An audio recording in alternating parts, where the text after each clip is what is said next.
Hello guys, नमस्कार, जोहार। तो देखिए हम लोग का फार्म सुबह सुबह साफ हो रहा है। मेरी वाइफ साफ कर रही है फार्म को। देखिए पूरा अच्छा से पानी मार के, झाड़ू मार के साफ कर रही है। तो देखिए इधर हम लोग का पिगलेट, ये सबको नया नया लाए हैं बच्चा।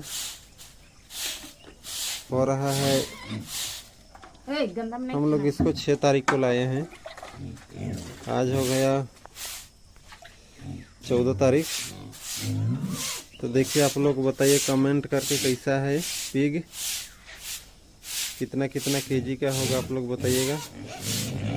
6 तारीख को लाए हैं और हम लोग का ये नया फार्म है। देखिए